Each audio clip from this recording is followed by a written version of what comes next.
Hello everyone, I'm Charlie Palmer and I am the 2015 recipient of the Norman Foster Travelling Scholarship.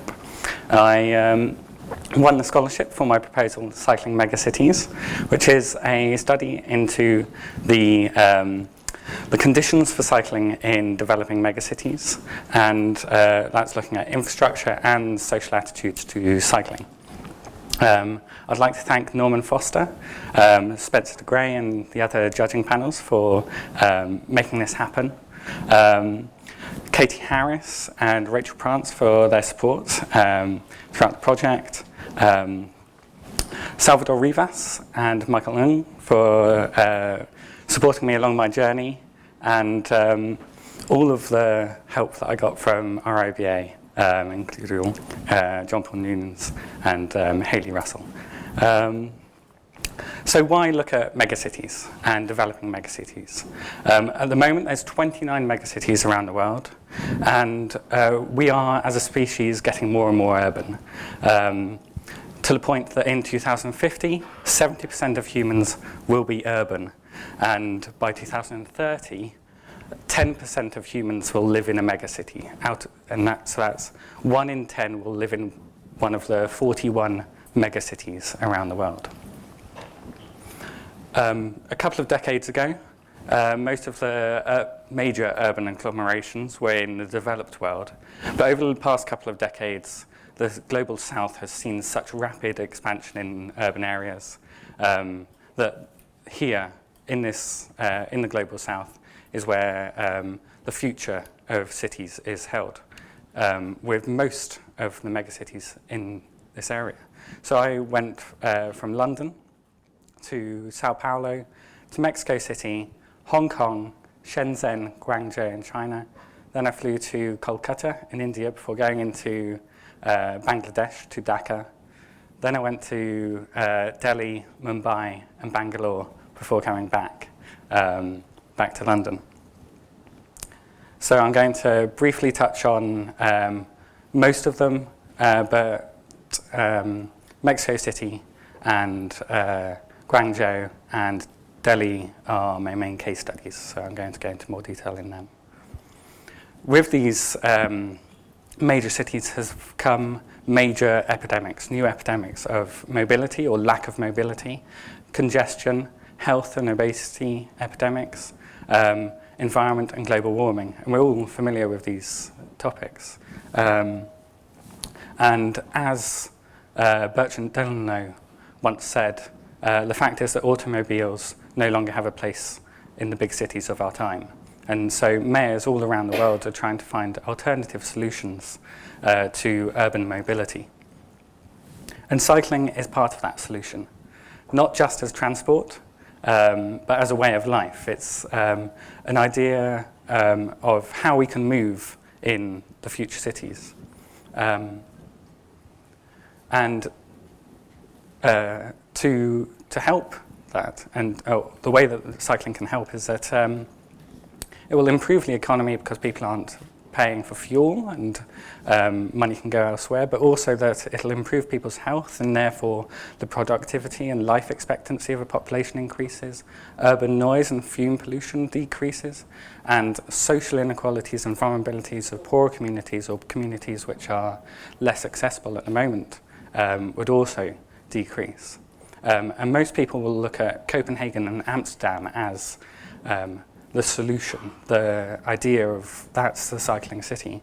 But this project looks at megacities because these are only examples of cities of less than 1 million, where you can provide a cycling network which spans the whole city. But compared to Mexico City, these are tiny, and Mexico City is vast. So how do these lessons translate, or are there complete other lessons that should be learnt for the development of large cities? So my question is, how do megacities support a network for cycling? So there's 3 axes to this, and I've taken this as a framework to analysing the different cities, looking at software, which is the social aspect and bike culture, hardware, which is the infrastructure and other things like bike parking and cycle lanes strategy, which is the approach which the city has taken. So my first location was Sao Paulo, and over the last 2 years, they've rapidly expanded or even created cycling infrastructure with these middle-of-the-road cycle lanes, which have created a reputation for it being the Copenhagen of the Global South. And they've also created kilometers of this kind of cycleway, which is primarily just paint on the road, but it's creating space for cycling in the street. The downsides to this is that such rapid expansion means that while one is very heavily invested, it's majorly recreational focused, whereas this, which is more commuter focused, has half of it being in drainage, and there's major problems with that. So the lessons learned from Sao Paulo are that cycling infrastructure should be seen as a transport strategy, not a recreational strategy, and this should be the focus. We should keep bicycle lanes by the pavements. While I enjoyed the cycle lanes in the middle of the road because you could see the city and it felt very enjoyable, the use of cycle lanes as a protector to pavements was lacking, and heavy vehicles hitting pedestrians is a major issue. You also have to cross the traffic to get to the middle of the road, so it's a bit counterintuitive. Cycling infrastructure is not just paint, but as I said, the positive to that is that it creates space, street space for cycling. So Mexico City is my main case study. I really enjoyed cycling there. It's 80% flat in topography, has a climate of around 19 degrees on average all year round, and very, very interesting urban environment to cycle through, so it's perfect in many ways, but other ways not. Has a modal share of 70% public transport on buses, such as this, or minibuses like them, which are heavily polluted, or polluting the environment. But as a city of 24 million, there's 5.5 million cars, which is a ratio fairly similar to London, but it's increasing at an exponential rate. And the city is taking the Los Angeles approach of developing multi-layered highways and just expanding the road space, but that's just exacerbating the problem. So this is what it's like to cycle in Mexico City. You're always battling against the current and the traffic. Buses don't help, not indicating whenever they're turning. And you're just left out in the open a lot of the time. Pavements aren't a help because most of the time there's stalls going right up to the pavement edge, and cars don't help because they don't give you any space when you're passing stationary vehicles. The authorities, a lot of the time, don't help either because they double park when giving a ticket. And so bicycles are just left to amongst all of this traffic where lanes provide space for cars but don't provide space for bikes. So the side streets, these nice environments which cut through the city are great, but then you hit this kind of thing, the heavy vehicles, heavy traffic, heavy roads, which have a lot of car-based activity, and it just gets exacerbated with the rains that happen a lot of the time. And then at night, visibility is poor, very little lighting along the roads, and it's not a great environment to cycle through, except when you get onto the cycle lanes, which are surprisingly in a lot of the city. And it's a great place, enjoyable place to cycle in, and a lot of people have started cycling there, but you have to pay attention, or otherwise. Yeah. So in 2008, UNAM, which is the university, and Gell Architects got together and worked with the city for a cycling strategy, setting up a 6-part document envisioning where, why, how, and the hardware, looking at best practices from Denmark and the Danish and Dutch approaches, which have since been criticised by the city, and they've set up their own tools. Software, which is the culture and how that could be elaborated, and an account and evaluation. But this only happened once. I think it's actually happened twice. But it should have been kept every year. But funding just isn't there to keep this data going. But in 2010, the city authorities started this development, putting in EcoBiti, which is the bike share system. They're very light in comparison to the Boris bikes, cheap and easy to install, very user-friendly, but also at the same time they developed 6.4 kilometers of segregated cycle lane in one of the most office-based commercial districts. And the cycle lanes, as you can see, are segregated by these relatively cheap plastic barriers, which are the width of a car door, so you're not going to be hit by the car door as you're cycling along, and the distance between them is a lot shorter than, say, a motorcycle, so encroachment on the cycle lanes has been very rare, and this has completely transformed the idea of cycling in Mexico City. So in 2012, the cycle scheme was increased to 4,000 bikes and gained a lot of momentum, people finding it very, very popular and wanting to use it. And then in 2014, it was expanded to 6,000 bikes with 5 trips per bike per day. So that's 30,000 people or 30,000 trips a day. And a whole mix of people using it, from businessmen to the elderly.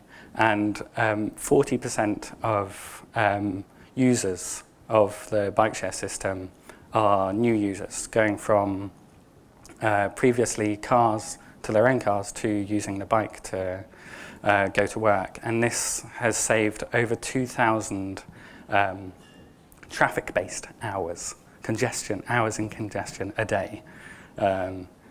So with ever more evolution, this is completely radicalizing movement in the city. So in 2012, the segregated cycle lanes were expanded to 28.7 kilometers, and the design changed slightly with these median barriers, and then in 2014, 57.3 kilometers with other boroughs like this one taking on a different approach. But the rapid expansion has led to many problems, in a way, because of maintenance, primarily.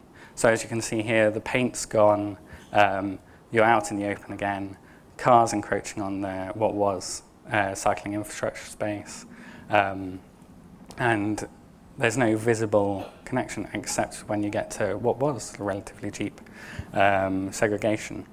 And then when you get to the traffic lights, there's bicycle traffic lights, but you have to go further ahead because the painted lanes are no longer visible, and so that benefit's gone.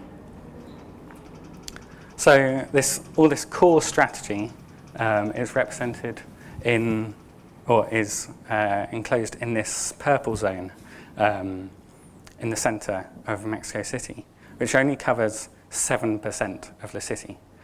So what about the rest? The Mexican city authorities have decided to take a multimodal approach,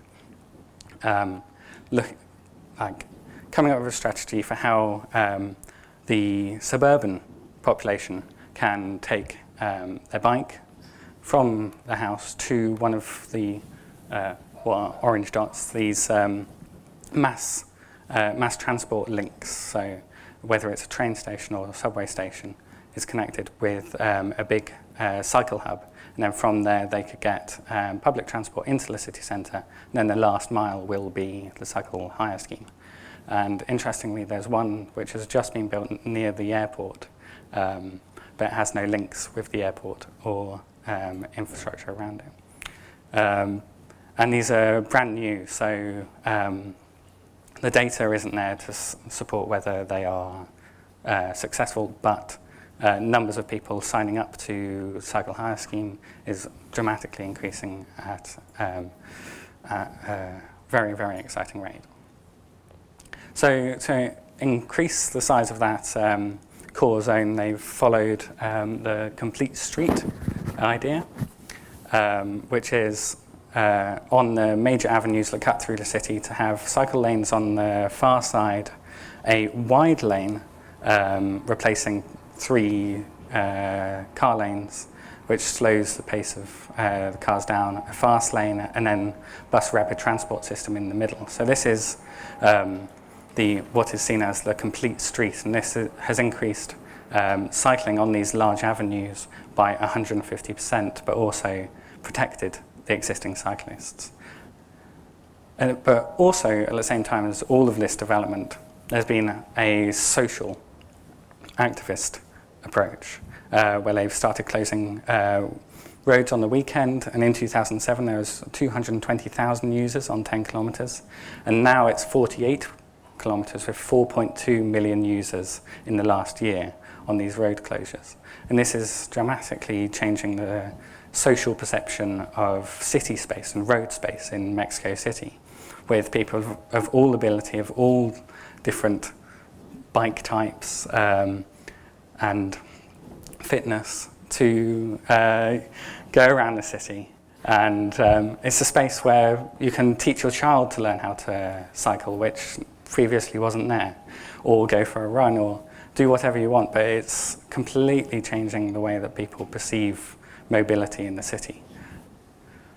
And at the same time, there's a different kind of social activism, which is night rides. And this is, I went on one night ride, which happens every month, but in Mexico City, they happen every night. And they usually meet at the same place, which is the Monument to the Revolution. So if you ever want to go on one, go. They're amazing. And so this particular ride, there was 9,000 other people went on it with me. And you can imagine what force that has in the development of the city, as you can see. It's just inspiring. So Mexico City conclusions. After 5 years, the core area is perceived as safer for cycling, as average speeds on the roads from cars to all mobilities has reduced. Cycling numbers have increased significantly. The police are now aware that cyclists have priority over motorised vehicles. This one's interesting because they've recently, like 2 months ago, allowed cyclists to legally go through red lights. And this means that, and it's also been replicated in Paris last month, that you can go through certain red lights. And so if a car is going to hit you, it's their liability. And so this is putting into place the priority of pedestrians at the top, cyclists and motorists below, and that should be evident in the infrastructure and the road rules. It'll be interesting to see what happens with that, really. But again, the data, the money needs to be there to support the data. And then also the expansion from the core zone to the city's edge is unsustainable because of the investment involved and the distances of commuting.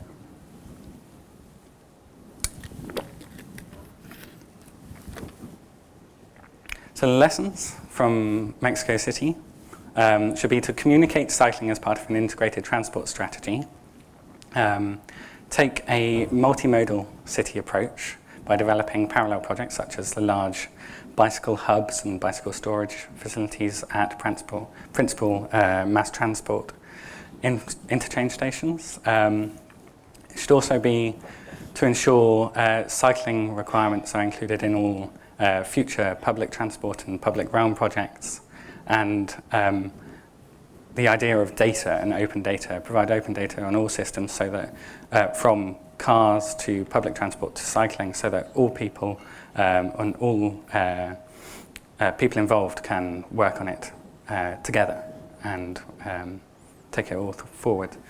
The city should also support weekend road closures to facilitate a growing culture of cycling on the city streets and get people to understand that cycling is possible. Cheaper short-term cycle segregation techniques such as the plastic buffers are better than just paint. And then update road rules. So this is one which is particularly interesting in London at the moment because we don't know whether we should overtake to get to the advanced cycle spots at traffic lights or undertake. And most of the fatalities come from undertaking, but legally you're supposed to overtake, but then it's illegal to enter one of the advanced boxes. Overtaking, you have to get under. Ridiculous. So, yeah, the rules need to be updated and made clear in both the infrastructure as well as the legal status. So then after Mexico City, I went to Hong Kong, which I thought was a horrible place to cycle, and you can kind of see that on my face. But that was because no one was cycling, and the city authorities don't support cycling, even though it's over 18 million people in such a small, dense area with a density up to 50,000 people in a square kilometre at some points. But distances from work to where you live are relatively short, but no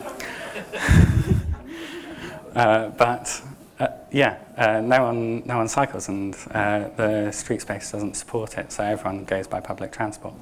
So I didn't really glean many lessons from Hong Kong, but I believe that there is a lot of potential in the city. So then I went over the border. So Shenzhen is literally on the border of Hong Kong, and this is then mainland China. So Shenzhen and Guangzhou I went to as 2 case studies. And this is 1988, before Chinese authorities opened 14 cities to 14 port cities to international investment, and these are 2 of them. And it's also at the same time before the Chinese authorities opened up land development to mortgaging and commercial investment and away from state ownership. So this happened. And it's now, so the Pearl River Delta now has a population of 153 million people, and there's plans to turn it into the largest city on the planet with one potential governing body which will sort out rules such as cycling infrastructure and other forms of infrastructure. So this is Guangzhou in 1981, where there was a modal share of over 60% cycling. And as you can see, perfect cycle paths, wide, segregated, drained, amazing. Now this is the current status with over 45% cars, private cars, other public transport, and I think it's down to about 11% people on bikes. But this is representative of growth in car ownership, which was in 1998 at 4 million cars in China. Then in 2008, so over 10 years, it went to 35 million cars. So, and the road space demonstrates that. So this is a trip from the ancient centre of Guangzhou, where the streets are covered, very nice. You've got cycle paths. The scale of the streets is very enjoyable to cycle in, although the traffic gets very close. There's lots of people cycling, and the culture of cycling is here. And then as you go further out, although cycle paths slim down a little bit, you still feel safe, and it's a nice environment to cycle in, so people go to school or to work by bike, and you're part of the masses, so you feel safe in the crowd, although that was close.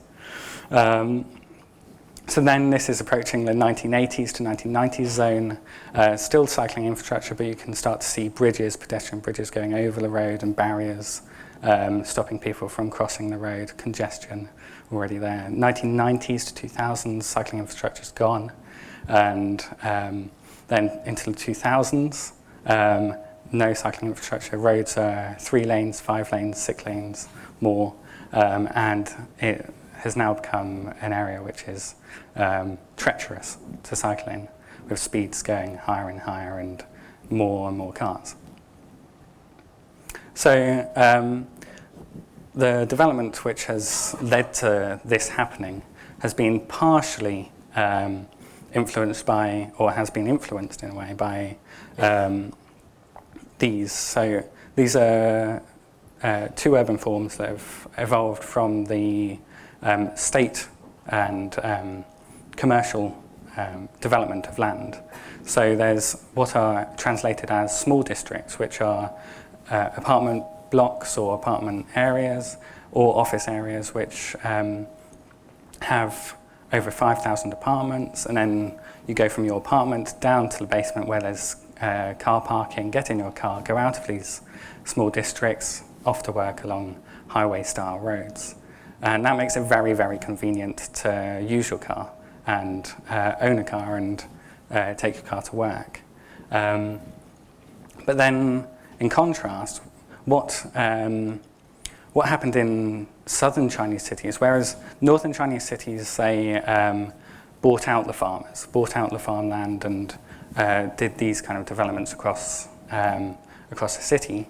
In southern Chinese cities of Shenzhen and Guangzhou, they didn't buy them out. So these urban villages have development in place of those, which are dense urban environments where cycle parking and car parking and car facilities aren't in place. So these have maintained a cycling culture, and that's where people intend or mostly cycle from to work or to home. So looking at the data, where Beijing didn't have this economic boom, it's maintained a high percentage of cycle modal share. But that data is from 2004. And as you can see by the graph from Shenzhen, the modal share has gone from above 30% down to less than 4% in 2005. Since then, the line's gone back up, and that could potentially be because in 2007 they banned motorbikes and mopeds in the city, or it could be because they included e-bikes and electric bikes into the data. But then since that, in 2011, they have banned electric bikes because they believe that they are more dangerous than cars, apparently, on the road.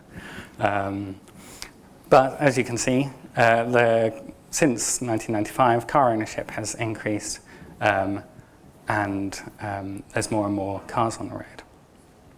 So the Chinese city authorities got to a point where many of the avenues in the city were clogged, so much congestion, and with lanes up to like six lanes on either side at one point, and it was still clogged, and they didn't know what to do.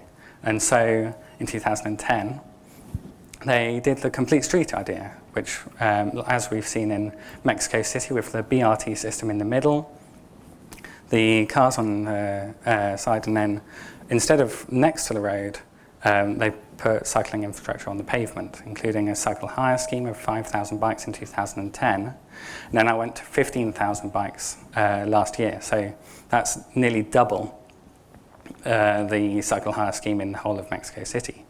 And this is on a stretch of 20 kilometers of road. And it only goes up and down that road.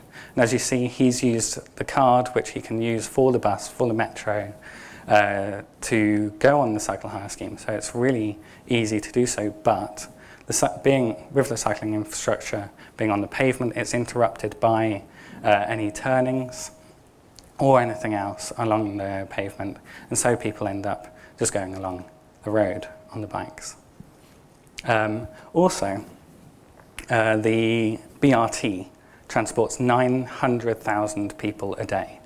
So that's roughly 30,000 people per hour along this 20-kilometre stretch. But in a day, only 20,000, even though it's a lot, in a way, take the cycle hire scheme. But there's a huge potential for that to increase. In comparison, other cycle hire schemes in China haven't worked so well. So in Shenzhen, they are relatively popular, but have been misplaced, or other things just haven't necessarily connected. So they're located in places which aren't directly linked to other mass transport systems. The cards which are used to take the bikes out were originally not linked to the bus transport system or rapid transport system, so they became recreational things. And the bikes kind of reflect that. Yeah. So the cycling infrastructure also doesn't necessarily link with lanes just stopping, so everyone ends up going on the road, and you're out in the open. But what the Chinese government have done very, very well is scale, with this one being 13,000 bikes in one part of the city, and they've got 5 cycle hire schemes in Shenzhen. And but the issue with the pavement cycle routes and road cycle routes and the scale of the cycle share scheme is that it's a heavy-duty port, and there's lorries going up and down, but also a lot of workers and labourers that work in the ports. So there's that balance of what they can provide and what's safe. So learning from Shenzhen and Guangzhou, China remains one of the cycling nations of the world, but this is changing. As average speeds have increased, cycling numbers have decreased significantly, and urban form has heavily influenced the work-live distance and therefore the mode of transport. And cycling infrastructure just for the new developments is unsustainable because that's not where people find it convenient to cycle. It's convenient to cycle from the urban villages. So learning from them, we should design cycling infrastructure as part of an integrated transport system using the same card for bicycle share systems as well as buses and metro systems. Develop rapid public transport systems along arterial routes. In addition, there should be cycle networks from neighbourhood to neighbourhood. There should be links to these important transport links. We should also design segregated cycle paths that are continuous and free from interruption by having priority across turnings, so that people use them instead of the road. Design urban neighbourhoods that minimise the live-work distance as a priority. Ensure that bicycle share stations are located conveniently close to transport links, and ensure that cycling is perceived as equally, if not more, convenient as driving a car would be.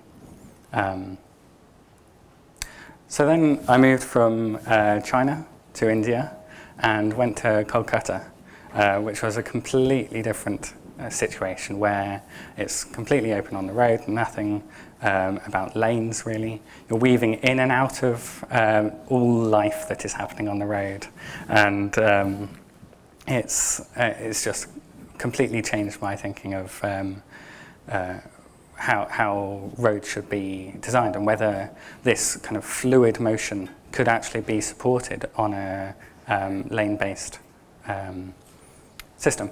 But also what happened in Kolkata is that they banned cycling. They thought that bicycles were the cause of all the congestion and all the problems. And since they've retracted that ban, but kept all the signs up, and policemen still fine you if you're cycling around. And so for that reason, the main lesson is don't ban cycling. It's not going to help in any of the megacities, but instead we should share the streets, and like cycling in Kolkata felt so much safer than cycling in China, despite there being cycle lanes every now and then. Then I moved to Delhi, and this was, again, had the small streets in the centre leading to larger streets on the outskirts, but it's a completely different kind of development that was seen in the Chinese cities. So this is the centre where you're weaving in and out of the traffic, but everyone's looking, everyone's keeping eye contact, and that's what makes you feel safe. And then this is going into New Delhi with the Luton's master plan. And here, speeds are increasing, lanes and roads are increasing in width to the point where it's, that's eight lanes.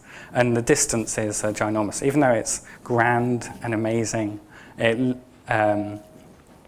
it's a tragedy, really, in terms of sustainable mobility, because it then led to other lanes, the roads further out of the city, continuously growing and staying at a wide scale, to the point where some streets are nice to cycle on, but most of the time you're out in the open, and pedestrian like pavements have decreased in size to the point that they disappear on the peri-urban areas.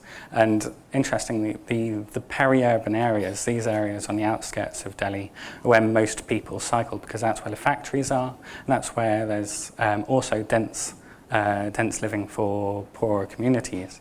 So this kind of peri-urban area is very, very important in Delhi. And but the sharing the street system doesn't work there, because the speeds is just so much faster, and it just doesn't work. So the Indian government thought they would follow the complete street idea as a solution and implement it as well. So in 2013, the plan was to put it 115 kilometres, but this was the first 15 introduced. And this is what happened. So I'm currently stood on this bicycle lane, and you've got some bushes, and then the road, and then the bus rapid transport system, and lorries, cars are all in everywhere, stopping it all from moving. So the social understanding is that you can just use any space available to try and get further forward. But it's also a problem because the traffic lights were completely set up wrong to have 5-minute stopping points between traffic moving. And so these two factors have led to a complete failure in the system for the complete street in Delhi. So conclusions from Delhi are that the bicycle is seen as poor man's transport. Commuting distances are so large that a well-developed cycle path network is insufficient to ensure mobility for all. Traffic laws are not enforced, and the social understanding is that you can use any space available to get forward. So the lessons taken from Delhi are that you should plan cycling infrastructure where it will make the most difference, so supporting the peri-urban poor communities there. Provide the space for pedestrians as a priority, then bicycles, then public transport and cars.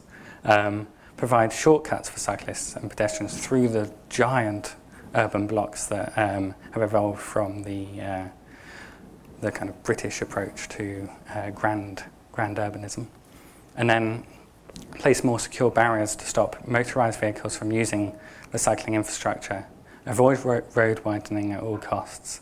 And promote cycling as a gender-equal mode of transportation. This is the huge potential of cycling in India, is that it's very, very difficult for women to get around the city because of fear of rape and harassment. So cycling has the potential for it to be the first kind of freeing form of transportation in the city. So a cycling megacity should have a multimodal cities within a city development strategy, have a cheap bicycle share system which is integrated with public transport systems, both through the cars, through where they are, through all the location. Have clear road rules that prioritise pedestrians and cyclists, and this should be evident in law enforcement as well as the infrastructure. Have weekend road closures for the growth of cycling and other healthy and sociable activities, and this would rapidly increase cycling and numbers of people cycling, and hopefully then the infrastructure could follow as well. Provide safe, segregated and secure bicycle infrastructure on all major arterial routes, and then have capillary shortcuts just for pedestrians and cyclists, which join the main arterial routes and transport links. Thank you.